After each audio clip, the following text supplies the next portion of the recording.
Всем привет, дорогие друзья! Вы смотрите очередной выпуск программы «Мы вам покажем». Сегодня мы находимся в гостях у прекрасной мастерицы, у рукодельницы, а самое главное, у дизайнера украшений Анжелы Токаревой.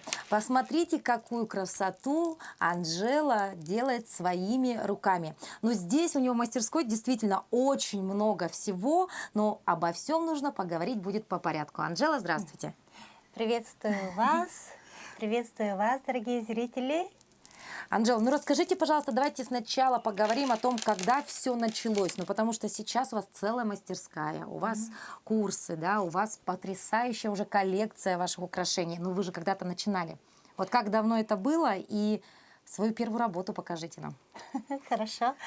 Начинала я 8 лет назад, сидя в декрете, как многие из нас. Именно в это время и, наверное, раскрываются наши таланты. Хочется что-то поделать своими руками, попробовать прикоснуться к творчеству. И ровно 8 лет назад, сидя в декрете, я начала создавать украшения. И вот посмотрите, мое первое украшение. Вот именно с него все и началось. То есть вот этой броши уже 8 лет, да? Обратите внимание, дорогие друзья, очень все так простенько, да? Примитивно. Вот это по центру, это что за камень у вас тут? Это называется камень агат, кабошон по-другому называется. Но вот возвращаясь на 8 лет назад, когда я первый раз создала вот это украшение, и сравнивая то, что я создаю сейчас, конечно, у меня очень много тут... Погрешностей. Да, очень много минусов.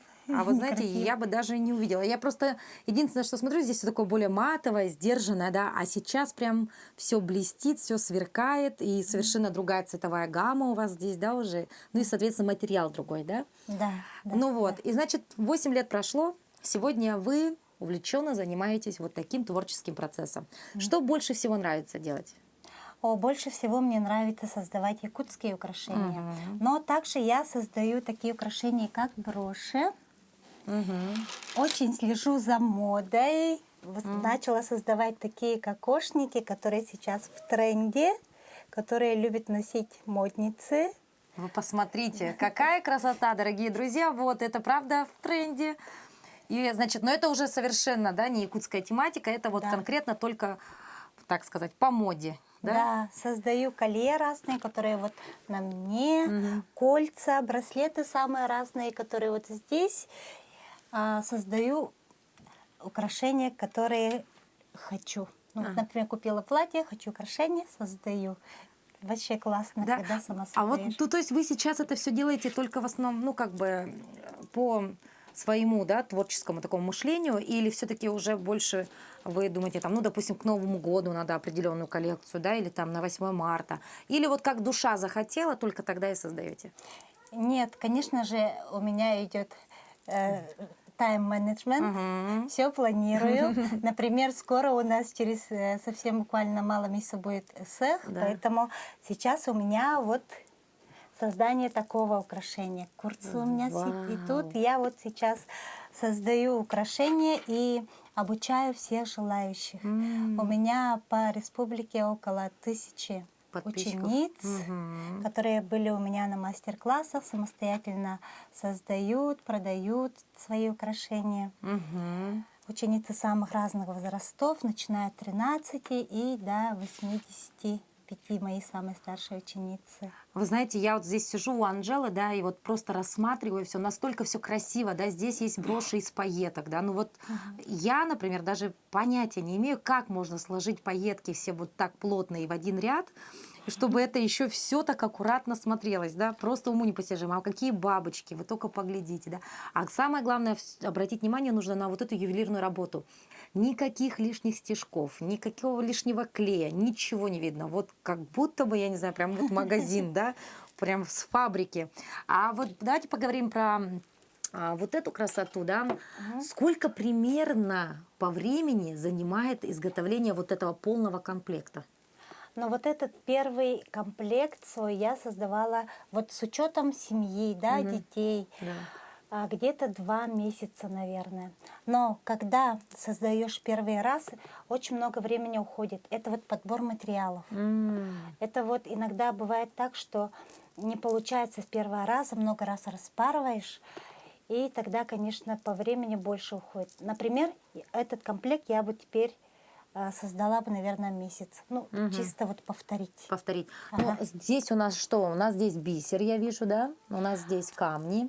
Да, здесь очень много техник. Здесь вот оплетение страз, такие материалы, как канитель, фигурная, жесткая, бисер разных размеров. Тут чешский и японский бисер. Я в своих работах использую только качественные материалы, стараюсь.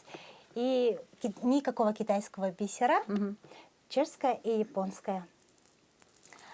То есть это принципиально важный, да, момент, Да, что это- только... А чем он отличается, вот этот тот самый дорогой бисер, да? Вот все-таки, если для зрителя уже, наверное, скажут, ну зачем, можно же сэкономить и взять что-то подешевле. Вот чем он отличается? Ни в коем случае не советую китайский бисер, так как калибровка там идет неровная. Даже, например, опытная мастерица начнет вышивать китайским бисером, у нее все равно ровные ряды не получится и красиво все равно не получится. Поэтому это потеря времени, поэтому лучше начинайте именно с качественных материалов. Не только потеря времени, еще и потеря нервов, наверное, Да, да? Каждый да, раз да. это все распарывать. Да-да-да, это точно, потому что создание украшений это очень кропотливая ювелирная работа. Вот я здесь смотрю вот на подобном, да, вот, значит, это же просто один из элементов, да, практически. Вот здесь бисер поверх камня. Это он приклеен или что с ним? Нет, это называется оплетение страз. Это полностью все вышито вручную, каждая бисеринка. И здесь применяется такая техника, при помощи которой тут получаются такие зубчики. Ага, и оно поверх камушка ложится, Да, так, да? поверх камушка. И здесь у нас идет бисер в нижнем ряду, он идет размером больше. И чем выше выходишь, уменьшается размер, и за счет этого он вот обхватывает либо камень, либо стразу. Вот такие вот у нас даже есть лайфхаки, да? Так, хорошо. Вот здесь я вижу тоже такой красивый элемент, да, из украшений. А здесь тоже у вас совершенно другая, да, есть, значит, какая-то, как это правильно сказать? Техника, да? Да, эту технику я называю хаотичной вышивкой. То есть, когда мы создаем украшение, оно должно быть у нас настолько аккуратным, что не должно выглядывать ни фетра, ни ниток, ни клея. Поэтому, чтобы не было... Мы же вышиваем на фетре. Мы это, наверное, все покажем здесь. Да-да-да. Мы вышиваем на фетре, чтобы не было видно фетра. Мы вот так вот закрываем бисером. Это называется хаотичная вышивка. Это называется техникой кружева, которую я очень люблю и везде применяю. А вообще, где вы обучались этим техникам всем? Это вот все онлайн или вы ходили на какие-то мастер-классы, да? Потому что, ну, действительно, даже терминология это, она такие, знаете, правильные слова. Не каждому понятно, возможно, будет это, да? Ну, я в основном самоучка. Когда я только начинала, это Инстаграм, это Ютуб. И когда вот уже у меня такой опыт появился, я уже начала искать мастериц. Вы знаете, до пандемии к нам сюда прилетали известные мастерицы российские. Я была у Анетты Валюс, была у Рины Присешнюк и Инги Марита. Вот как раз вот... Пайеточные вот эти. Да, вот это вот вышивка люневийским крючком. Это вот я была на мастер-классу Инги Мариты, и вышивали мы люневийским крючком. Это тоже совсем другая техника. Это не иголкой, это именно вот крючком вышивается. Ой, ну вот здесь мы видим такие, это, скорее всего, детские, да, вот такие? Да, это детские якутские наборы. Броши, значит. Ну, в общем-то, все здесь есть. А почему-то я не вижу здесь сережек особо. Сережки у меня тут. Вот она красота. Так, можно их посмотреть. Вон они Вот какая. два вида разных сережек. Это вот якутская тематика. Да. А вот здесь вот просто стразы, оплетенные и соединенные между собой. Ну вот видите, вот такой-то комплект можно надеть, да, на любое мероприятие, на повседневку, на мероприятие. Сейчас девушки такие серьги носят и на каждый день. Вот, но у меня такой один вопрос. Скажите, пожалуйста, ну вообще ручная работа, она всегда ценилась, да, это всегда было дорогое удовольствие. Но не каждый может позволить себе приобрести, допустим, тот же кулон, допустим, да, или все-таки это миф какой-то, и в принципе сейчас это все доступно и не так уж дорого, честно скажите. Ручная работа – это всегда дорого, но скажу вам тоже честно, что в Якутии ручная работа не так ценится, как, например, в центральных городах или, например, за границей. Мне вот говорили то, что колье, которое вот я ношу, я когда вот начинала, я очень дешево, оказывается, продавала свои украшения. Вот такие колье я продавала за 3, за 4. И потом, сейчас же у нас все в онлайне, я познакомилась с российскими мастерицами. Они мне говорят: вы что, Анжел, такие можно продавать и за 20 тысяч. Вот так вот. Да, мы вообще не ценим ручной труд. В общем, сейчас это стоит 20 тысяч, правильно? Вот так вот, дорогие друзья. Обратите внимание, я уж боюсь спросить, сколько будет стоить вот тот самый комплект, который стоит у нас на манекене. Этот набор стоит 60 тысяч. Ну, в принципе, девушка, которая ценит себя, да, и которая хочет выглядеть эксклюзивно, да, на национальном празднике, мне кажется, может себе позволить. Это примерно столько же, наверное, будет стоить изделие из серебра, правильно? Такое среднее изделие из серебра, да? А здесь все-таки бисер, ручная работа, и потом по наследству передать можно дочке, внучке, да? Да, да. Потому что ручная работа, она очень качественная, она передается из поколения в поколение. Да. Так, ну, дорогие друзья, сегодня мы пришли не просто для того, чтобы рассмотреть работы нашей Анжелы, мы пришли сегодня за советами. Вообще, сегодня мы хотим поговорить о том, с чего нужно начинать рукодельницам, которые захотят работать именно с бисером, с вышивкой и вот именно с созданием, вот с чего начинать надо. В первую очередь, конечно же, это инструменты. Я вам покажу топ самых моих нужных инструментов, которые нужны любой начинающей рукодельнице. Это, конечно же, ножницы. Они бывают разные. И эти ножницы по применению тоже разные. Это, например, маленькие ножницы, чтобы отрезать фетр, нитки, такие вот мелкие детали, да, где вот, например, вот большие ножницы не пролезут. А почему нельзя маникюрные взять маленькие, не подойдут? Маникюрные нет, не подойдут. Желательно, конечно, иметь вот такие, где вот носик именно такой короткий. Да, чтобы именно вот залезать туда, где очень сложно. Да, вот и у них, и ручки у них еще такие, да? А это ножницы по металлу. У меня в браслетах вот таких вот идут жесткие основы по металлу. Вот, пластина там такая, да? Да, которая держит форму. И вот такие вот детали из металла, например, те же пины, те же вот, например, у нашей бабочки тут усики, это все идет проволока, металл, его мы отрезаем такими вот ножницами. Такими. То есть для начала, дорогие друзья, приобретаем маленькие такие ножницы для мелких деталей. Затем обязательно нужны будут ножницы по металлу. Еще что? Это вот обычные портняжные ножницы, чтобы материал, фетры, да. Это уже большого размера, да, когда? Хорошо, еще что? Так, конечно же, нам нужны будут нитки и иголки. Вышиваю я в основном мононитью. Он идет 0,20 миллиметров. Он похож на обычную, обычная леска. Да. Можно даже использовать рыболовную, если вот такую мононить не найдете, можно использовать леску. Да. Ну а вообще правильно лучше приобретать, еще раз, как называется? Мононить 0,20 миллиметра. Вот так вот, мононить. И когда в процессе она кудрявится, и когда ее вот так вот вытягиваешь, она становится как нитка. И не путается. Вот так вот, поэтому можно ее подтянуть немножечко, и она становится прямой, да? Такие маленькие советы. И она бесцветная, поэтому не видно вот где у нас узелки, все скрыто у нас. Действительно, вот обратите внимание, здесь вы даже особо-то и не увидите, а здесь очень много той самой мононити. Но просто из-за того, что она прозрачная и тонкая, ее практически не видно. Вот так вот.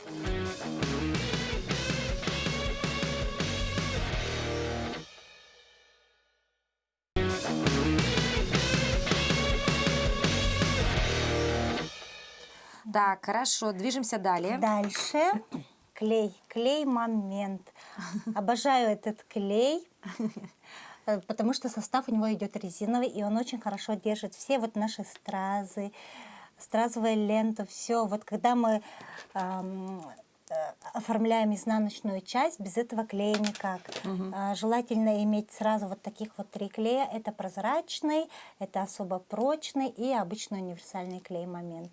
Вот так вот. В принципе, доступно. Да, они продаются в любых Да, магазинах. не проблема. Ага, дальше у нас идет канцелярия. Это обычная линейка, маркер черный и гелевая белая ручка. Вот эту ручку я рекомендую всем, потому что когда мы создаем украшения, мы, конечно же, вначале рисуем шаблон, да, и вот эта белая гелевая ручка очень удобная.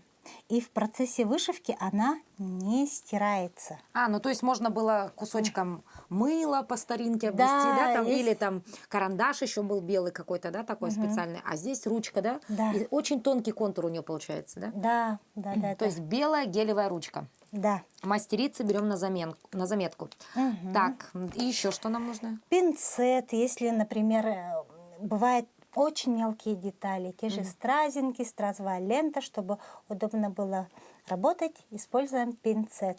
Например, когда мы что-то прилаживаем, там, поправляем, пинцет. Так, двигаемся дальше. Про иголки. Отдельная история, да, наверное? Да, иголки самые разные.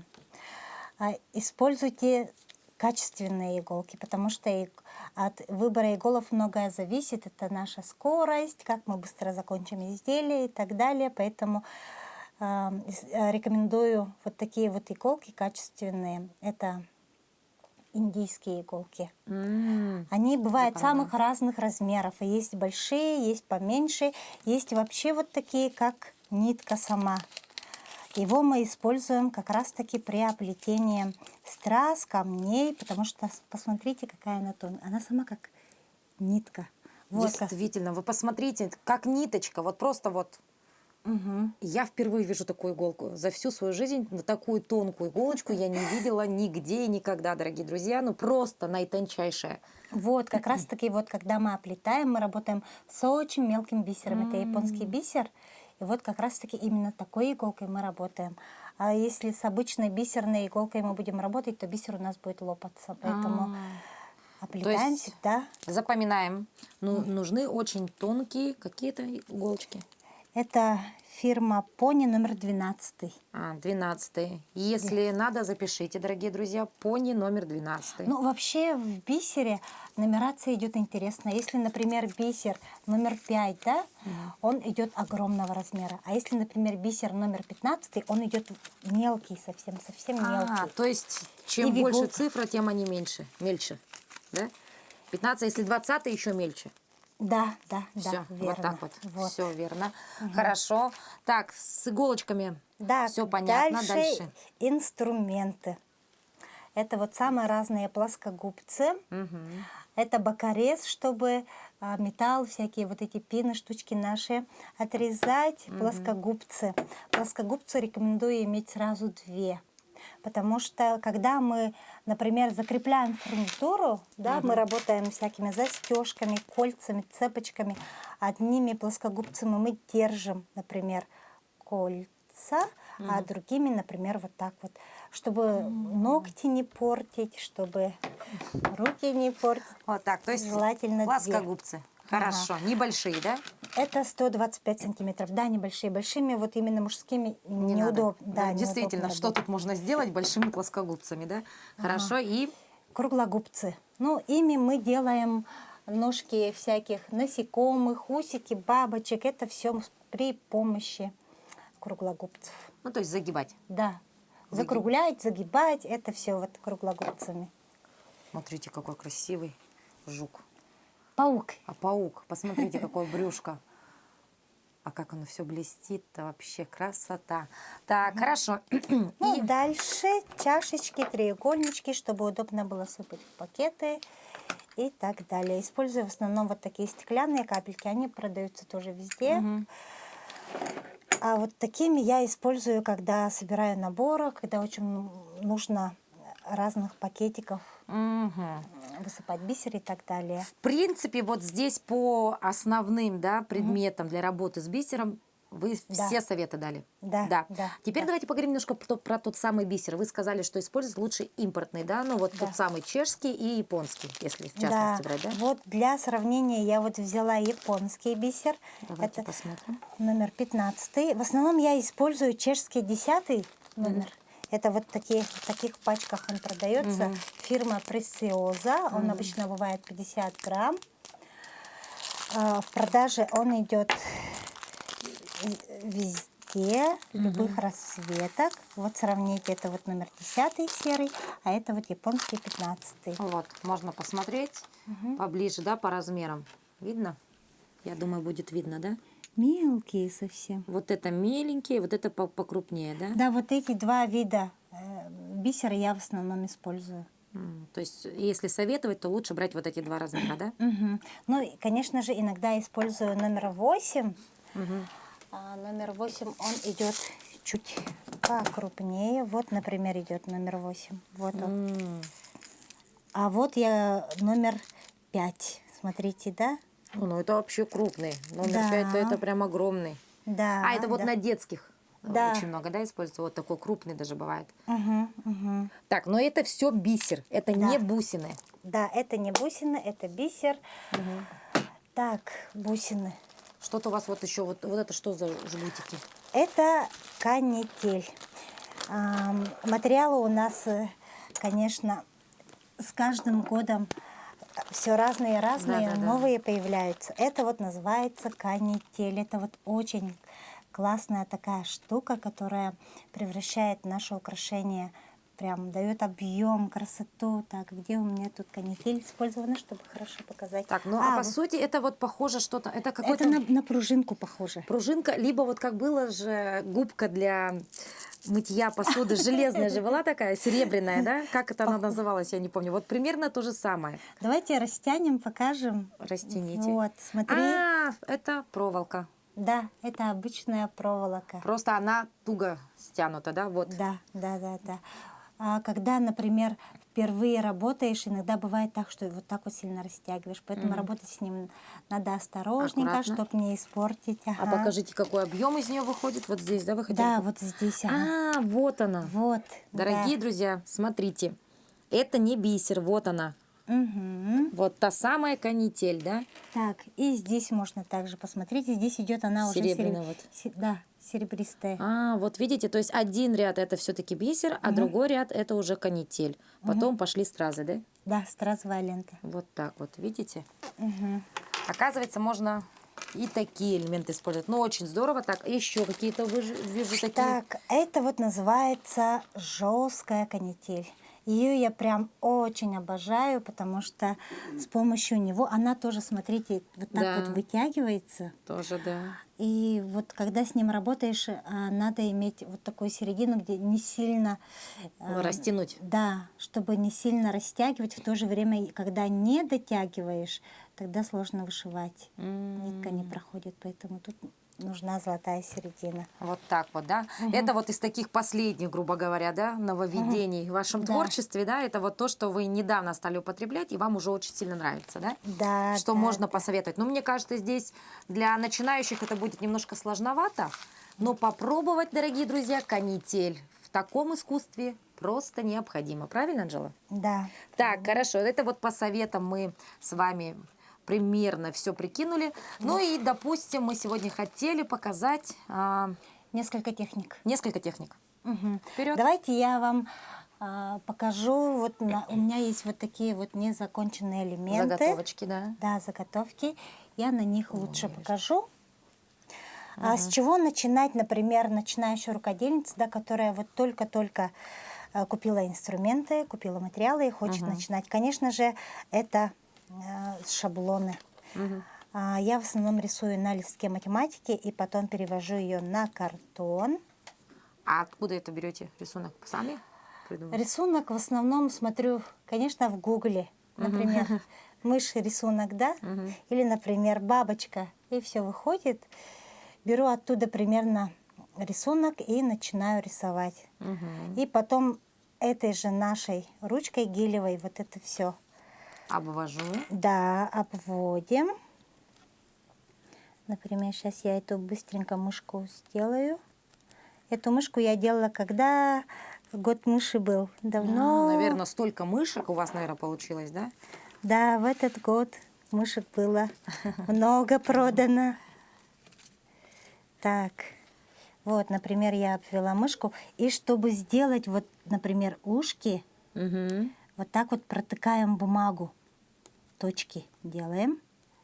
Делаем точки-точки. И после этого уже начинаем вот соединять эти наши точки. Все, дорогие друзья, тут в принципе все понятно. Это даже напоминает даже какой-то творческий процесс в детском садике, да? Все очень просто. Переводим Да. контур и, соответственно, вот эти все детальки, как лапки и ушки, тоже уже дорисовываем, да? Да, с помощью вот этих. Хорошо. Ну что, Анжела, мы завершили, да, вот именно переводить контур мышки. А дальше что? Так, дальше у нас уже пойдет процесс вышивки, да? И когда мы вышиваем, мы обязательно края округляем, чтобы в процессе вышивки у нас нитка не цеплялась. После этого начинаем уже по контуру делать канитель, чтобы ровные ряды у нас были. А ту самую канитель, вот эту, Да, вот эту проволоку. Да, вот эту проволоку Ага. берем. А вы ее садите на что? На клей или Нет, пришиваете? нет, нет, просто вот так вот ложим и начинаем пришивать. А, вот таким, да, Да, методом? да, Все, да. все, все. И вот так по контуру. Да, и так. И у нас получается как бы рисовать канителью, Да-да-да. рисовать бисером у нас. И в результате получается у нас брошь. Мгм. Ну, то есть мы делаем бортик с помощью канители, а уже все внутри мы вышиваем бисером, правильно? Заполняем. Давайте мышку покажем. Вот ну она вот мышка. готовый вариант. Вот. И здесь использованы такие материалы, как синель. Здесь усики из проволоки. Ну, тут много вот. Это тоже канитель идет. Она уже идет мягкая. Стразовая лента. Хвостик из проволоки. Ну, много чего. Ну, как бы обычная брошь. Итак. А техник много. Дорогие друзья, вот из такого макета, или как это правильно сказать? Шаблон. можно сделать вот такую красоту. Если вы вдруг просто посмотрите наш эфир, запомните, запишите все, что сказала сейчас Анжелика здесь, что было использовано, да. Ну и, в принципе, здесь можно просто экспериментировать, да. Главное, так сказать, войти в творческий процесс, да. Ну что, время нашего эфира подходит к концу, но, дорогие друзья, у Анжелы мы сегодня вот проговорили про такие моменты, с чего нужно начинать. Уже завтра, в следующем выпуске, мы расскажем вам о том, как на практике, вот прям поэтапно расскажем, как можно будет сделать брошь своими руками. И там уже мы подробнее поговорим о тех самых техниках.